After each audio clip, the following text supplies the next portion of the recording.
Good morning, everyone, and welcome to the Hudson Institute. I'm Tom Duesterberg, Senior Fellow here. I work on international economics. We're here today to discuss the growing weaknesses in the Russian economy and whether they will have an impact on the pace and conduct of Vladimir Putin's war of aggression in Ukraine, and perhaps his ability to maintain his iron domination of the Russian state and society. Many analysts in recent times have predicted that the Kremlin's ability to maintain the war economy will be severely stressed in coming months, especially as the Ukrainian strikes reach more of the infrastructure and the petroleum industry inside Russia, and the petroleum industry pays for a considerable chunk of the national budget of the Kremlin. So Russian sovereign finances and the banking sector have become more stressed in recent years trying to pay for the war. The Russian propaganda and influence machine also obfuscates official economic data and the state of the financial system, which makes hard analysis a difficult task. And the Russian central bank and economic officials are quite skilled at creating a narrative of a growing economy, a well-supplied war machine, and a thriving consumer sector. In their narrative, sanctions are useless and counterproductive because of the deep strengths and internal unity of the Russian Republic. So our discussion today will also explore the efforts of the Putin team to promote what I think is a questionable narrative intended to undermine Western unity and discourage further Western aid to the Ukraine. So to help understand the current reality, we're pleased to welcome two outstanding economists with long experience in studying the black box of the Russian economy. First, Dr. Volodymyr Lugovskyy, the chairman and professor of the Department of Economics at Indiana University. Lugovsky's research spans international trade and finance and applied microeconomics on subjects such as the rare earths and semiconductor industry. His commentary on East European and Russian economies appears frequently in the Kyiv Post. He had earned advanced degrees in economics from the Kyiv School of Economics and at Purdue University. Second, Dr. Anders Aslund is a longtime observer who many recognize as the Dean of Russian and East European economics. He is now a senior fellow at the Stockholm Free World Forum and adjunct professor at Georgetown University. He was a founding director of the Stockholm Institute of Transition Economics and has led research at the Carnegie Endowment, the Atlantic Council, and the Peterson Institute here in Washington. He has also served as an economic advisor to Russia, Ukraine, and Kyrgyzstan. His commentary on the Russian war economy is widely cited in major U.S. and European publications. Dr. Aslund received his PhD in economics from Oxford University.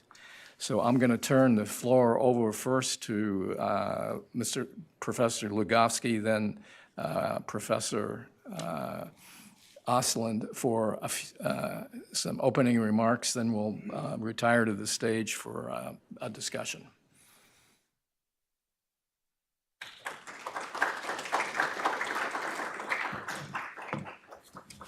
Thank you very much, Tom. Thank you, everybody, for coming here. So I'll continue the introductory remarks by Tom in the sense that for the last 3 years, there has been an intense debate whether sanctions against Russia work. And so critics point to two factors. One is that Russian economy has not collapsed. Two, the war in Ukraine is going on. In my opinion, this is the wrong yardstick. The better question we should be asking is, what would Russia have done, what would Russia have achieved without sanctions, globally and in Ukraine, right? So how much more could Russia have spent on spreading its influence, on covert operations, on disinformation in all these countries? So let's start outside Ukraine. So in Europe, countries like Germany, France, Italy are breaking those legacy energy ties with Russia. Russia oil is being replaced, and the shift is permanent. By mid of 2025, United States is the largest supplier of the liquefied natural gas to Europe. Eastern European countries. Russia has not achieved its goals in elections in Moldova and Romania. It's losing its influence in many other countries, with notable exceptions of Hungary and Slovakia. Former Soviet republics.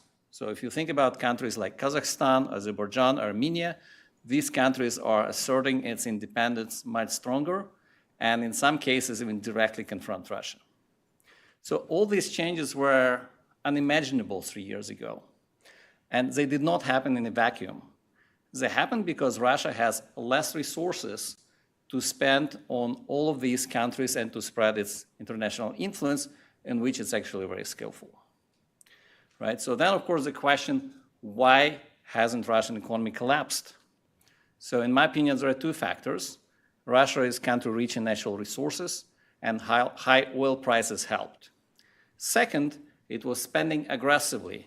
It was using its economic war chest, the National Management Fund, which it was accumulating for decades.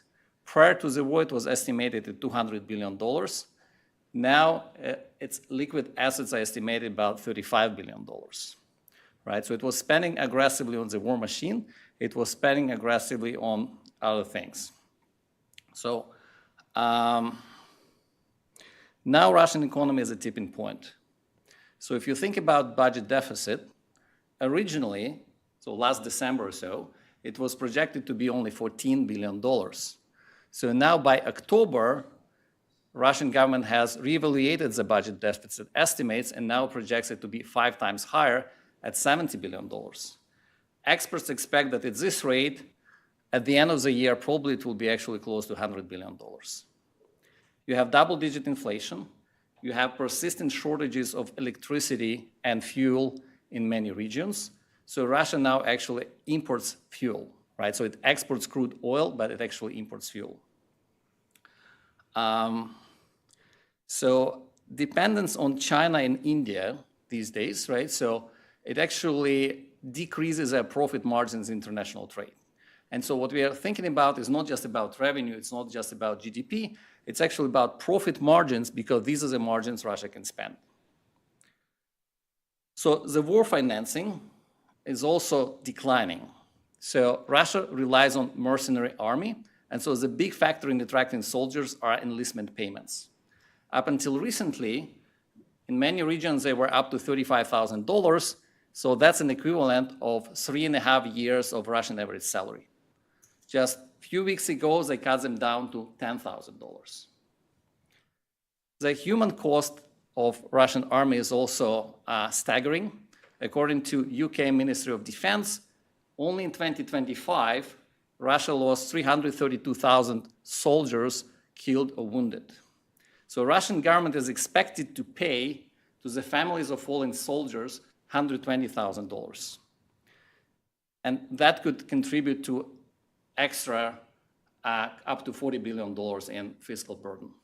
So not to do that, Russian military units are increasingly reporting these fallen soldiers missing, contributing to record number of missing persons in Russia this year. So all of this happened before sanctions imposed by United States and European countries just recently in October of 2025. And so early signals show that these sanctions might be very impactful. And now potentially is a good time to impose sanctions on Russian oil, because there are countries like traditional suppliers, Saudi Arabia, but also new suppliers like Guyana, who would be able to replace and willing to replace Russian oil in the world markets if given a chance. So then, of course, why doesn't Russia stop? So Russia doesn't stop because in Russia, weakness is dangerous. If Putin stops the war, he might be perceived as a weak leader, and so he might be challenged by forces from within Russia. So we are talking about security forces, we are talking about army, we are talking about strong regional leaders.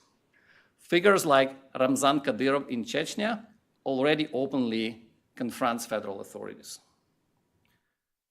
What comes next? So, as I said before, Russia currently relies on mercenary army, So that's expensive, but that allows them to manage political risks because population does not perceive it as something which affects them directly. If they run out of funds, they would probably have to resort to conscripts rather than a mercenary army. So that would be cheaper, but potentially it will reduce the effectiveness of the army. More importantly, it will actually increase these political risks. So to conclude, right, so even if Russia doesn't stop the war immediately on the near future, its ability to wage the war effectively is eroding. And so now it's a good time to act, and now it's a good time to potentially undermine the Russian economy even more. Thank you very much.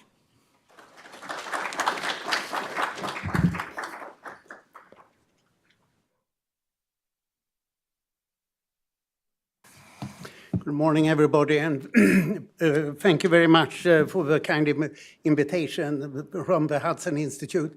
What I would like to discuss here is very much in line with what Professor Lugovskyy just said. And I basically agree with all of what he said, but let me take up other sides of it. The Russian economy is mediocre. 1% growth this year and going forward, 8% inflation now, and it's not going to be less. So this is essentially a stagflation. And I completely agree with what Professor Lugovskyy said about collapse. We should not discuss it as collapse. Collapse is what certain politicians say when they want to show how important they are, and saying, now we are going to impose sanctions from hell, and they will break the economy. It doesn't work like that. What sanctions do is that they reduce resources. So if we take it in general terms, if there hadn't been sanctions on Russia since 2014, the Russian economy might have grown by 3% a year. Now it has grown by 1% a year. So this is the big difference. And I would like to focus on two choke points for the Russian economy. Professor Lugovskyy touched upon both. One is finance, and the other is oil exports. And the essence of it is that the Russian economy is very vulnerable. And this vulnerability should be more exploited by the West than is currently the case. The military expenditures in Russia are now about $180 billion. And for the next budget, there's 3 points that are quite important. The first is that for the first time since the war started, Russia is not increasing its military budget. So they've reached some kind of limit. $180 billion, how much is that? 8% of Russia's GDP. And that's a lot by Western standard, but not by war standards. We should probably add a few percent, which is money that goes through state banks and through regional budgets, but it's still relatively limited. Ukraine spends 50% of its GDP on the military, because for Ukraine this war is existential. Ukraine cannot afford to lose the war, then the country will cease to exist. If Russia loses the war, what will happen? Putin will lose power. So it's existential for Putin, but not for Russia. And this, I think, is a fundamental point that we need to keep. So the first point is that Russia has now decided, that is the Kremlin, that is Putin, that it is not prepared to spend more on the war than it does this year. And the second point that follows from that is that Russia is no longer trying to win the war.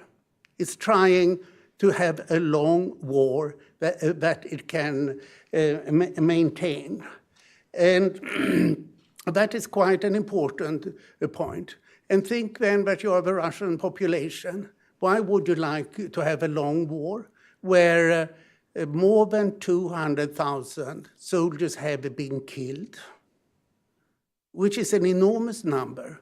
During a decade of the war in Afghanistan, the Soviet Union officially lost 15,000 soldiers dead. So this is far more expensive. And what happens when a war ends? Well, you will get 2 million war veterans coming home and asking, why did you, Vladimir Putin, do this? And there's no good answer. So my big argument is that for Putin, it's better with a bad war than a good peace. And therefore, all of this discussion about ceasefire is just empty talk. Putin has never shown any interest in reducing his demands. He wants to have Ukraine wiped out from the map. And that is the aim of the war. And then a third point about the new budget is that Russia is now increasing from the 1st of January value-added tax from 20 to 22%. Because it needs more budget revenues. And that means that it's now the Russian population very directly that has to pay for the war. There's no escaping and saying that the war doesn't cost anything to the population. So this is quite a serious situation. And how much does that give? 0.5% of GDP in extra revenues. So Russia's federal revenues are 18% of GDP. And Russia has, for the last 3 years, had a budget deficit of 2% of GDP, $40 billion, which by any Western standards sounds tiny, in particular in wartime. Why? Because of the financial sanctions. So the financial sanctions have meant that Russia could only finance by $40 billion a year. This year it will be more, and therefore the reserve fund will be emptied altogether. So, which is of course a good thing. And then Russia will next year face the situation. Can it increase taxes? Well, a little bit as we see, but not much more. The budget deficit cannot be increased. And Russia can't borrow money from anybody, not even from China. China gives technology, but not financing to Russia. So the financial reserves are vital, and they are ending. The other point is the energy sanctions. If you look upon Russia's export revenues, it used to be that 2/3 of it came from oil and gas. Now, in recent years, it's gone down to half, and it will be less this year.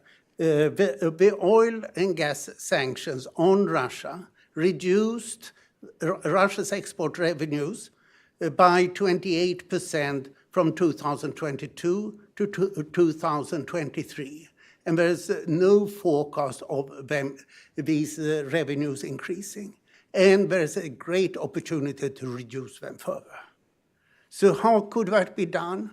50% of the Russian oil is being shipped out of the Baltic Sea, 40% from the Black Sea. And these are extremely vulnerable. So what can be done?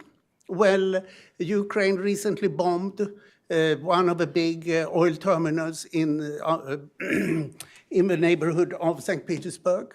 There's one more. This is the most effective sanction, that Ukraine bombs the oil facilities in Russia.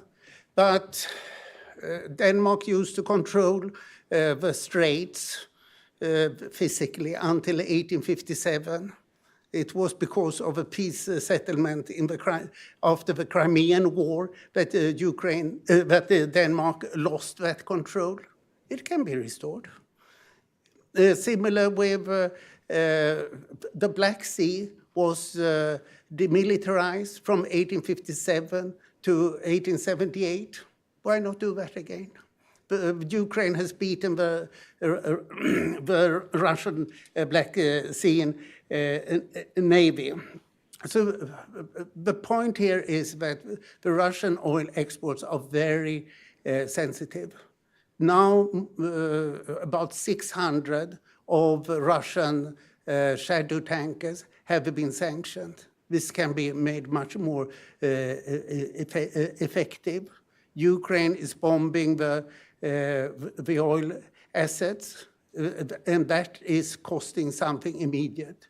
I was in Kiev the second week of September, and what Ukrainians say is really effective on the Russian population. That is when there is shortage of electricity, gas, water, and that these are the things that really matter. Inflation, not so obvious. And then we come to a third choke point after finance and India revenues, and that is labor. So Russia has enormous labor shortage. The official unemployment is 2.2%, and all companies are calling for more labor. There is a strong wage inflation, and it costs a lot to recruit soldiers. And now the regional budgets don't have the money to recruit soldiers any longer. And the military industry has taken very big increases in the costs, and that goes straight back to the budget. So this is a shaky situation. We are not seeing the collapse. But when you wonder, how will it all end? My point is very strongly, Ukraine can't afford to lose this war, because then Ukraine disappears. For Russia, it's only a matter of Putin's survival. So how does such a war end? I have two alternative historical examples. In 1918, there were coups in Berlin and Munich in November 1918 that ended the war. Or revolutions, and that stopped the war, while the German troops were standing far beyond the borders, both in the east and the west. It's not necessary to defeat Russia on the ground. It's necessary to defeat Russia at home. And the other example, which is a bit more gruesome, that's Russia in 1917, when the Russian soldiers turned around and started shooting their officers instead of the soldiers on the other side. So I think that these are the kind of scenarios we should look for. And how can you reach it when the cost of a war becomes too large? Thank you.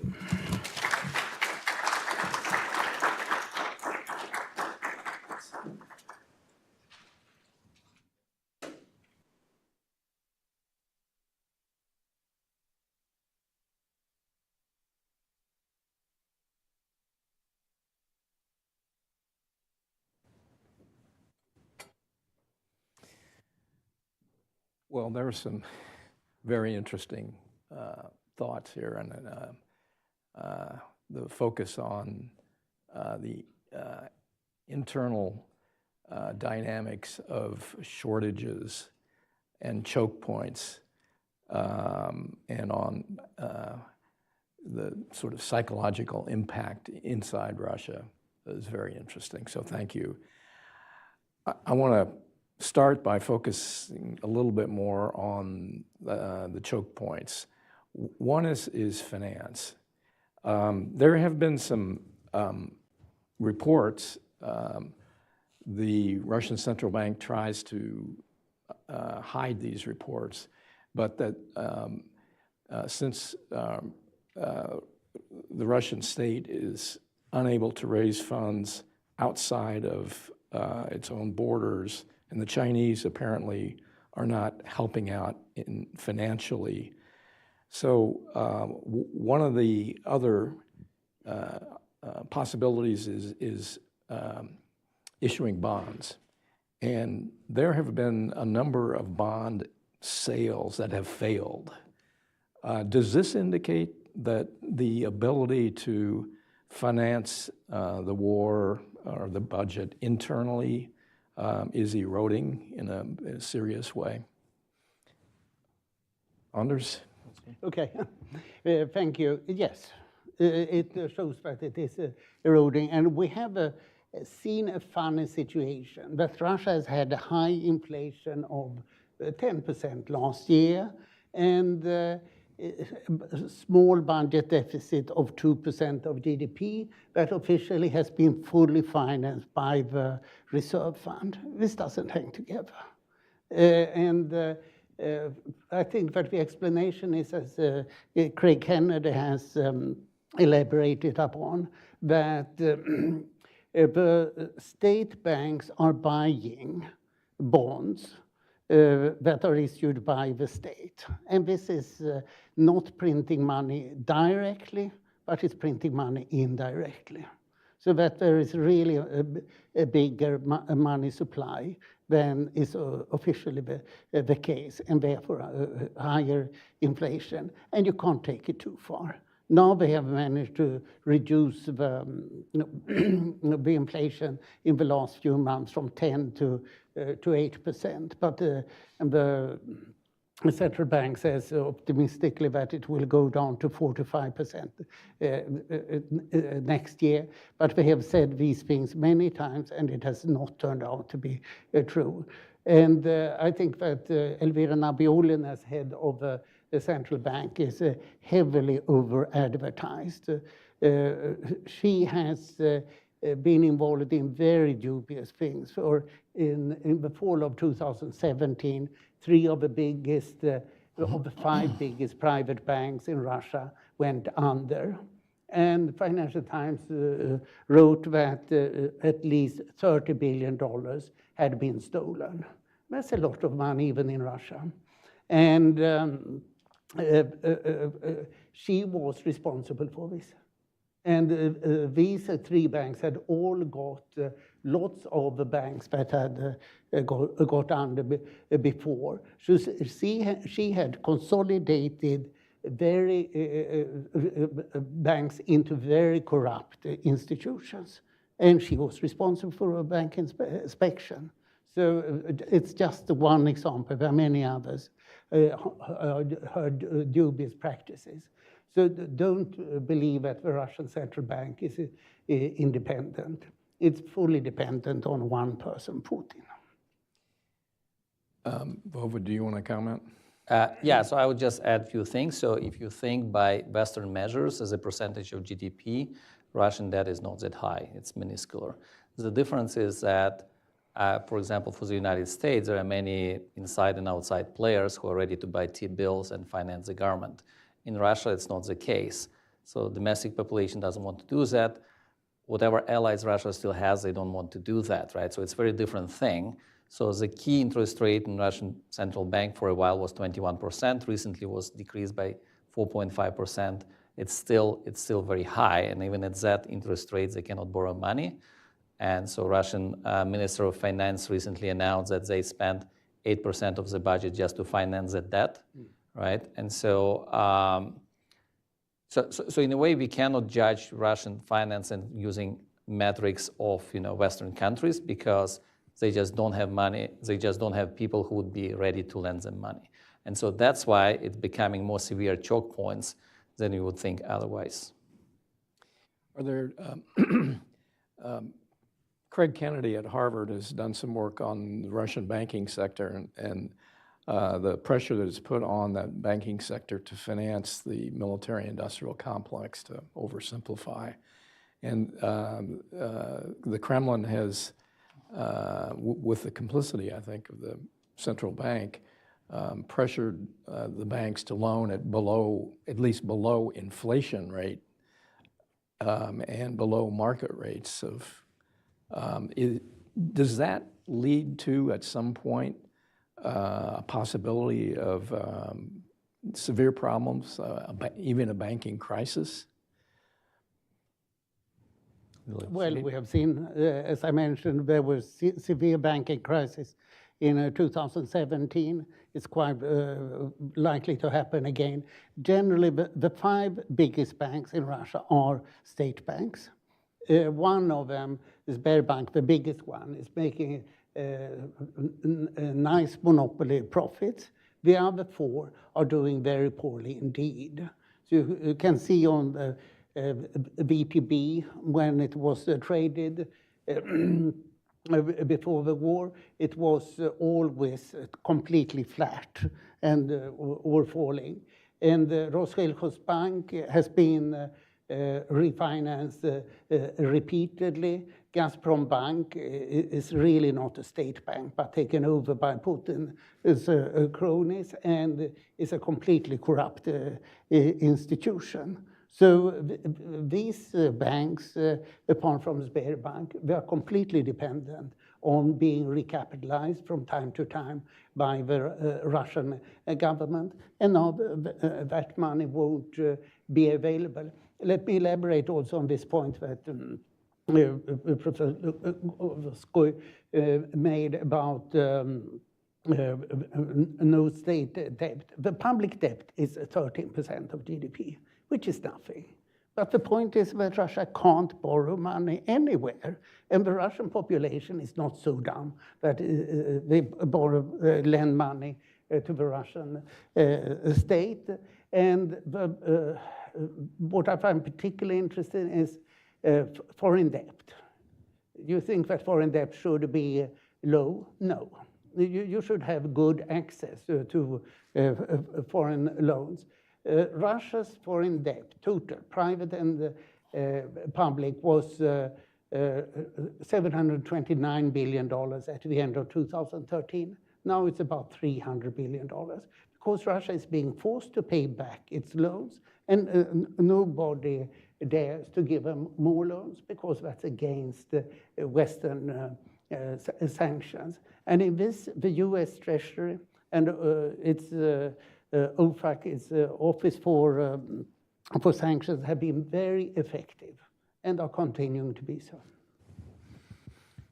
So I agree with these points. I would just add also that in addition to subsidized interest rate to Russian military complex, banks are not allowed to take legal actions against those which choose to default on those loans, right? So there are like massive tensions between military complex and banks, and Nabiullina is being openly criticized by many in the military complex for choking military complex, and so they try to find the scapegoat to blame it all on her, right? Whereas, of course, the real reason is that they just don't have money, and so whatever you invest in military complex, the depreciation rate is extremely high, right? And so banking crisis, so I don't know, because the banking system does have some market economy elements, but it's also heavily regulated by the government.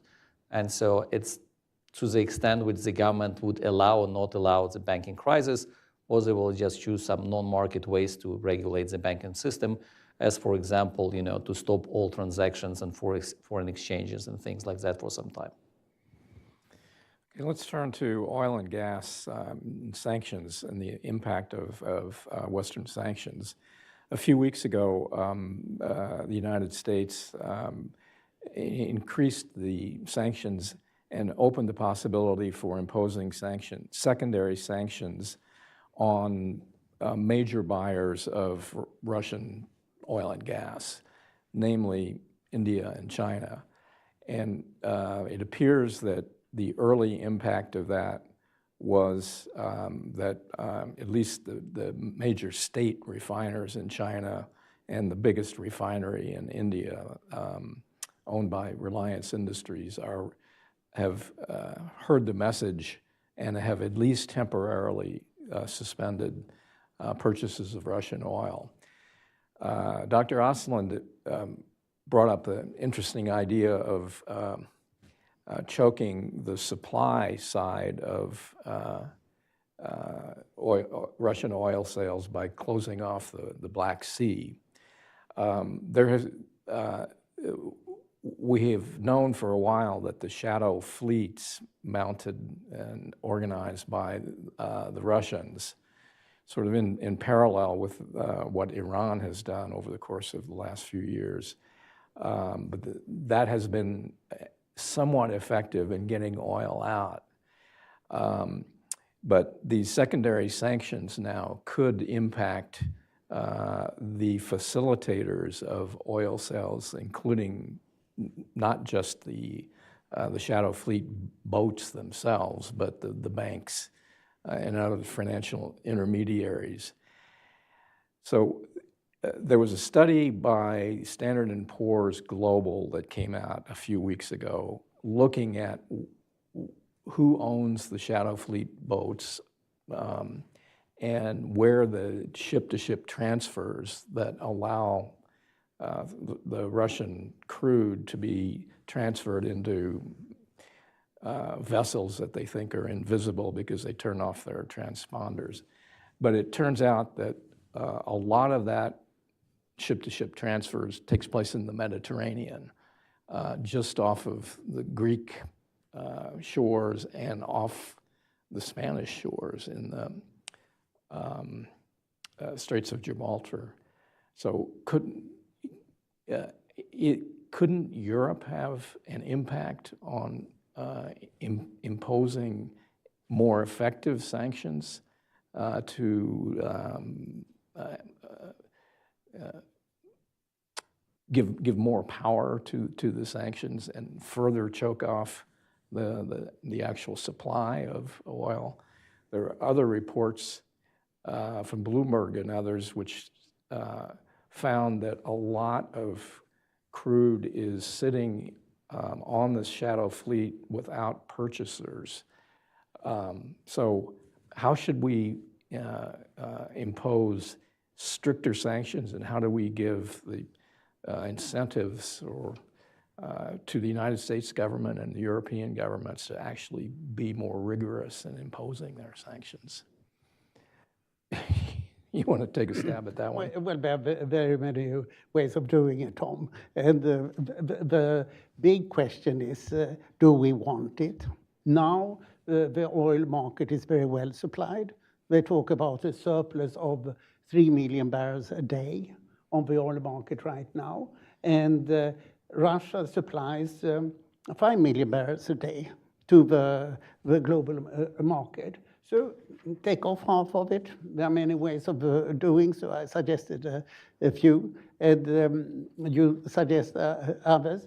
Bill Browder campaigns again for the sanctioning of 8 big refineries that take Russian oil, located in 3 countries, India, China, and Turkey. If these refineries were sanctioned, there wouldn't be demand for Russian oil because you have to adjust refineries to what kind of oil they are using. I don't know for how long time, but it takes some time. But previously, in the early Biden administration, the US was adamantly against Ukraine bombing any oil refineries in Russia because that would reduce the oil supply on the world market, and that would lead to higher oil prices in the US. And this policy has partly remained. But now the oil market is well supplied, so now we can go further and really cut off Russian oil supply, as has happened before with Venezuela and Iran. This is perfectly possible. It's, as you clarified, just a matter of political will, and there are many ways of doing it. You can do it on the supply side, you can do it on the demand side, you can do it on the transportation side. I would just add before I ask Vova to comment that Putin has actually done Trump a favor in the sense that he's totally stonewalled his desire to have serious peace talks.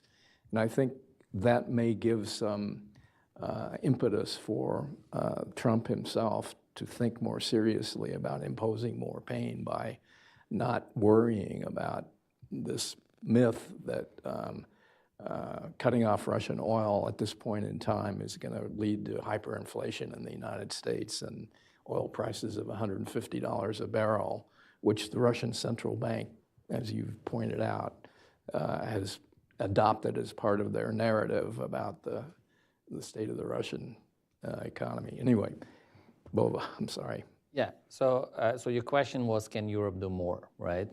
And so we all know that in the beginning of the war, Greek ship owners were exempt from sanctions, so they're allowed to transport Russian oil.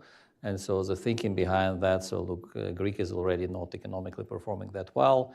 If we reduce this channel for them, then we'll have to bail out Greece. Nobody wants to do it again, right? So in general, the difficulty is that Europe is not one country. Europe is many countries with different interests. And so each country has, their own economic interests. So, for example, Denmark was recently stopping some of those shadow fleet vessels to inspect them because of environmental concerns. So unfortunately, they let them go within 3 days. So that can be maybe done so that even if you delay those vessels for, let's say, a week, 2 weeks, a month, so that's already a huge blow, and that would slow down this transportation a lot. I think maybe Europe is now considering this more seriously, also because Russia started to do some kind of mini attacks with drones and other ways of, showing Europe its force. And so I guess the idea was intimidation of Europe, but it might have in the long run the opposite effect because Europe is now perceives Russia as more serious threat to its own security, and it would be in the interest of Europe to do it not just because they are trying to help Ukraine or coordinate with the United States, but there is more realization that the idea of attacking some of the European countries is not that unimaginable as many people thought before. One more question about choke points. I think the hardest thing for us in the West, but to understand is the impact on the population of Russia and the political consequences of that, of the squeeze on the Russian budget, the loss of, the young men of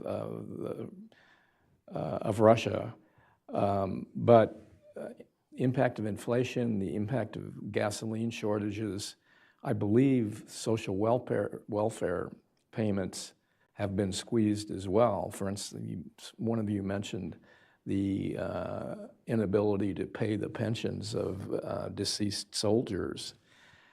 Can you both elaborate just a little bit on how we should think about whether or not the Russian people themselves will express some discontent in an active way against the Putin regime as their budgets, their ability to pay for everything that they need, including social services and health care, are squeezed? Well, we'll start with you. Okay.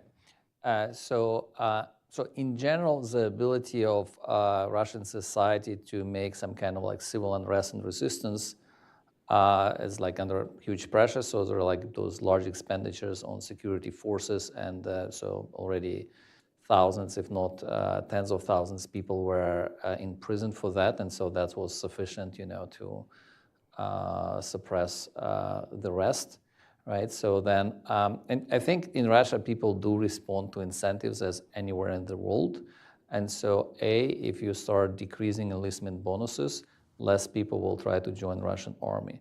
2, if you start seeing that there are shortages with electricity and gasoline and other things, so maybe more people will start question this whole policy and will try to readjust and maybe reallocate or maybe to change things that they're doing, right? So it's difficult for me because like I grew up in Soviet Union, right? And so, for example, there was war against Afghanistan, But frankly, like at that time, I didn't think that's something wrong about it. And I think that many of Russians don't think that there is something wrong with the war in Ukraine because the propaganda is so effective. And so many of them benefit from the war because they work for military complex. Many of them support the war because from TV they say that they're fighting Nazis in Ukraine, right? So I wouldn't necessarily hope that squeezing economic welfare payments to Russians will turn them necessarily and be against the war so much, but it will undermine the ability of the economy to supply the army, and it will also potentially decrease the number of people who want to enlist, and so then Russian government will be forced to start drafting them as recruits, and so that will have potentially a much stronger effect on the moods about the war in the Russian population. Yeah, let me continue on this. If a Russian soldier dies in a battle, if there's no body, then he's missing in action. And then the family does not get the bonuses that they are entitled to. So what you do in that case, you instead have bonuses for joining the army that have become very high, so that people know that they will get the money. And these bonuses are actually being quite important for equalizing incomes between different regions, because it's mainly the very poor regions where people sign up. But now, in the new budget, they are cutting these very substantially. So this is paid from the regional budget, so therefore we don't have full statistics on it, but it's published what has happened in various places, and they have been cut to a quarter or a fifth of what was the case previously. So this is something that needs to be checked. In terms of popular protests, it's of course correct that Russia has a couple of thousands political prisoners, and the Russian repression is very effective. It's most of all information. And then if you go too far, then you get hit. And if you really go very far, something very terrible happens.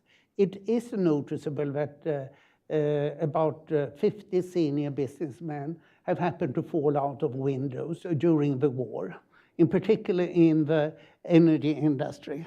And probably it is a part that some energy companies are trying to take over other energy companies, and the other that in particular in the gas sector, the money for the FSB goes, and a lot of that money was apparently stolen.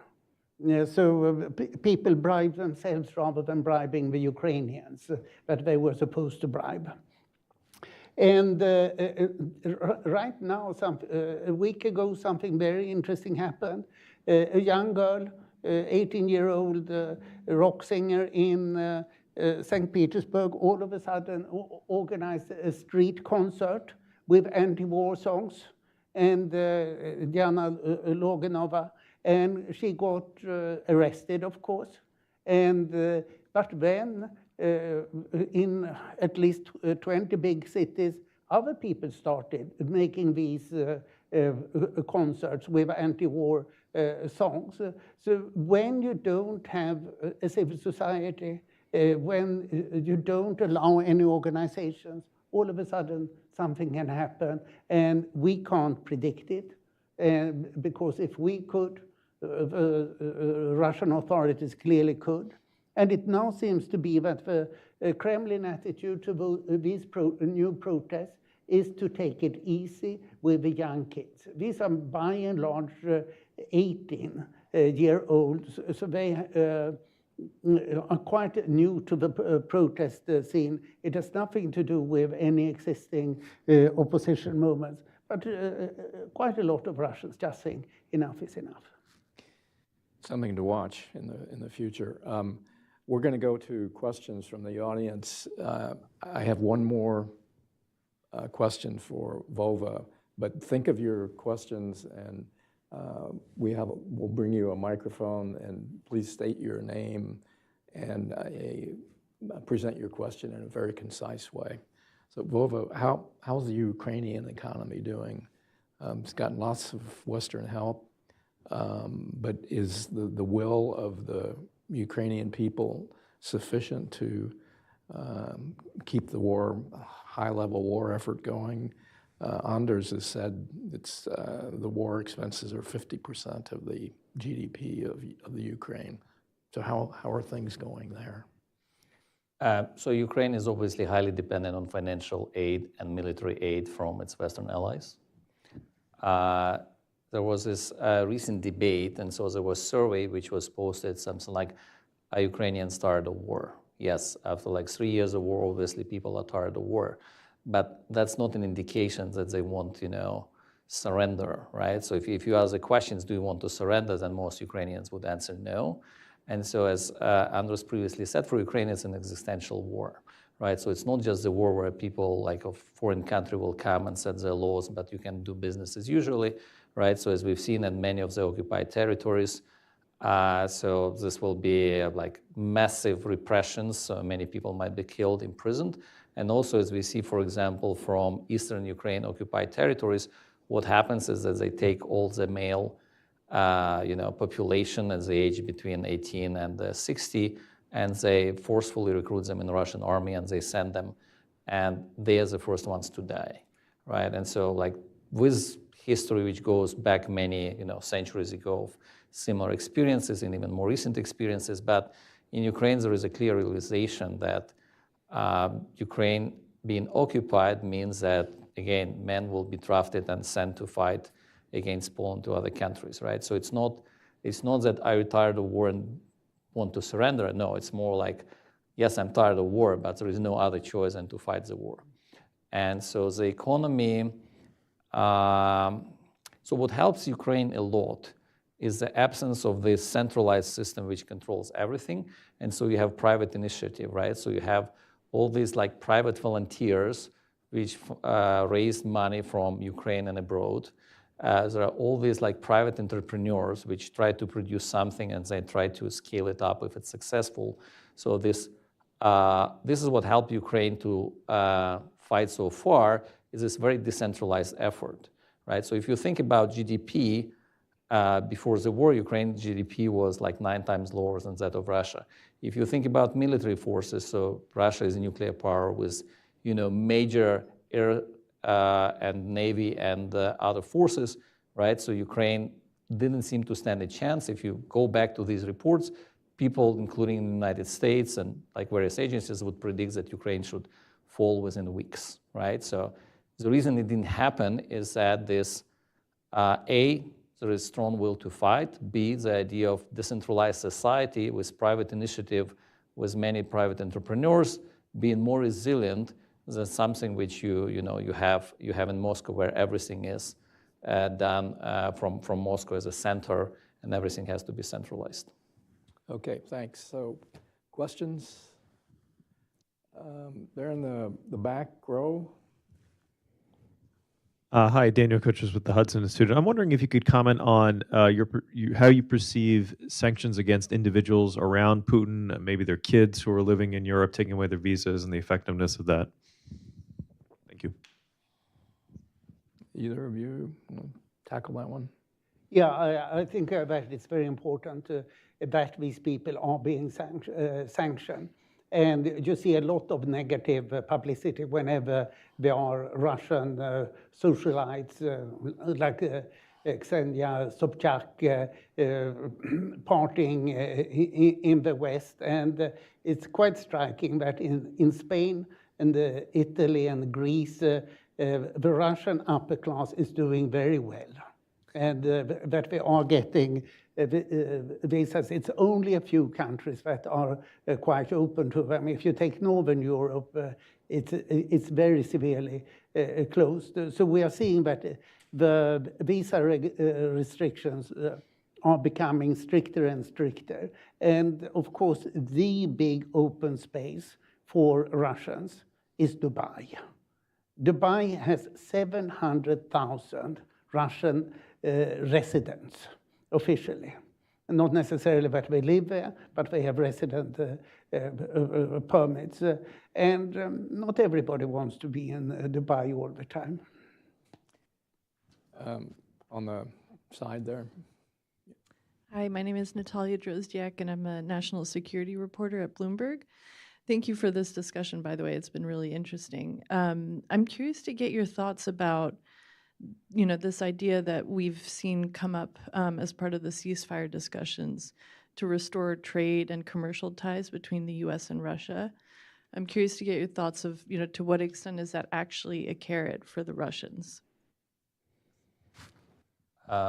So U.S. trade with Russia, even like pre-war, was not that significant, right? So Russia traded much more with Europe, Russia traded much more with Asia. So just restoring U.S. trade with Russia is a symbolic act. Like to me, it's more of, kind of like advertising something which does not have that much of actual benefit for Russia. So much more dangerous would be to lift all sanctions to Russia and to continue business as usual. There is very kind of clear realization in Ukraine, and I think also in Europe and other countries, that in the United States, right, that there is danger of Russia restoring its economic power and then will start doing it again. And because this threat will be there, nobody will want necessarily to invest in Ukraine, right? Because we think that, okay, 3 years from now at most it's going to happen again. So we don't want capital investments in Ukraine. So there is a danger of ceasefire for the sake of ceasefire, and it had to be followed up with some kind of more permanent, more long-term ideas of how you can secure and how you can prevent Russia from attacking again in the future. Yeah, let me just continue. I consider this discussion completely unrealistic, and it's clearly Trump and Witkoff who have such dreams. And I can guess a few other people around them who are pursuing that also. To begin with, on the Transparency International Corruption Perception Index, Russia now ranks 154th out of 180 countries. So it's one of the most corrupt countries in the world.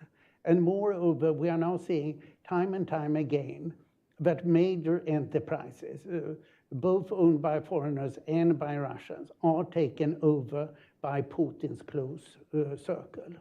And so this is really a predatory regime.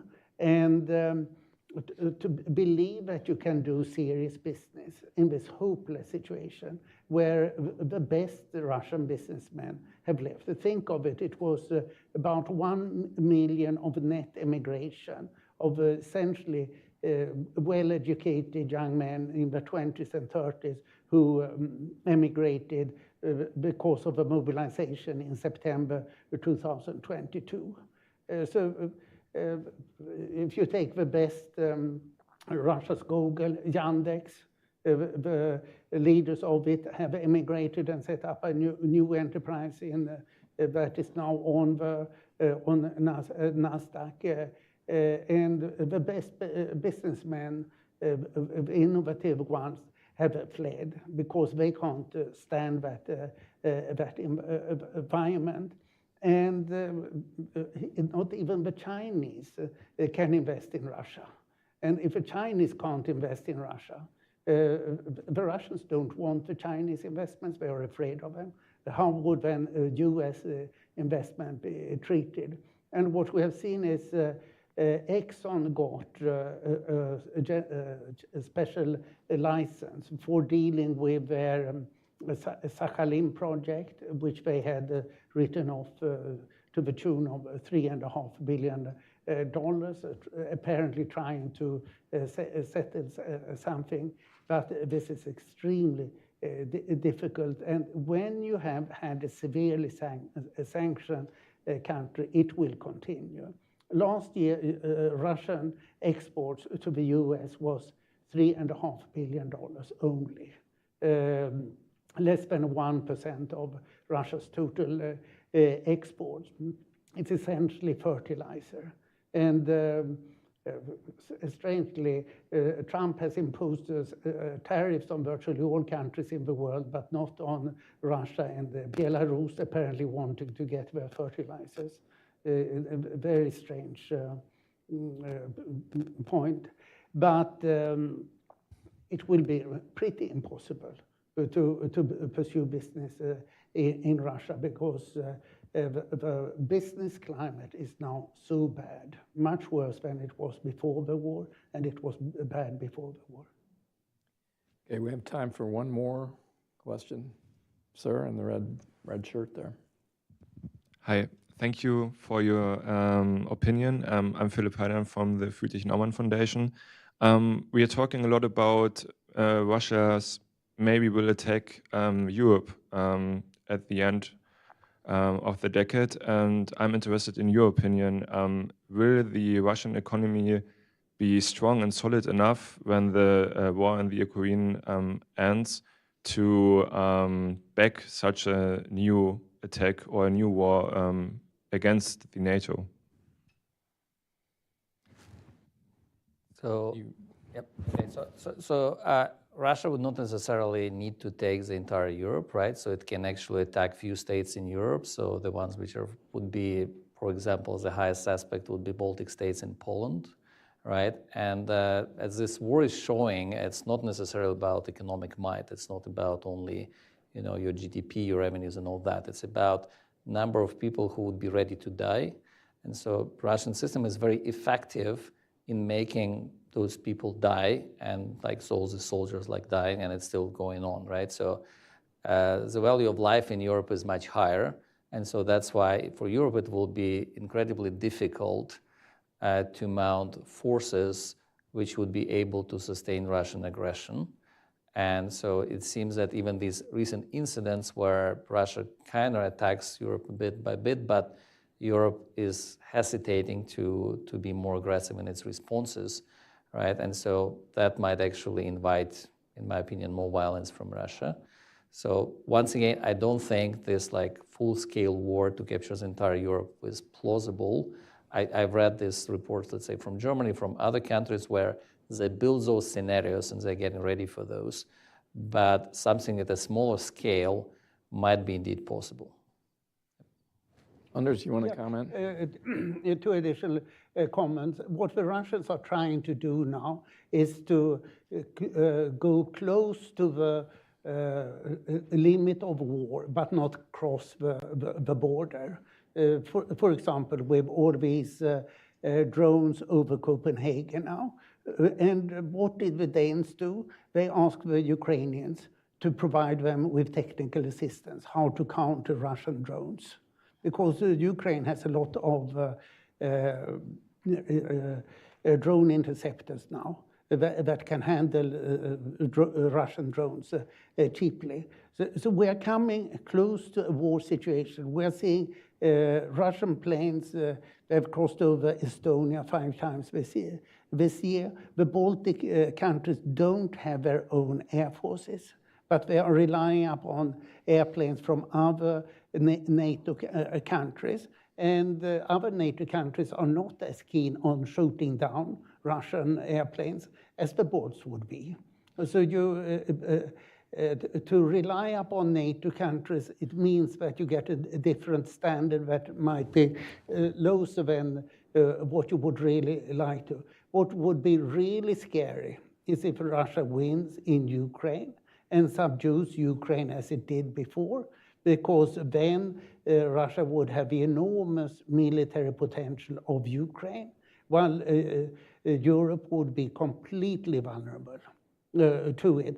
So for Europe, it's really an existential question that Ukraine must win this war. Otherwise, Europe has no security whatsoever. NATO today is an open question.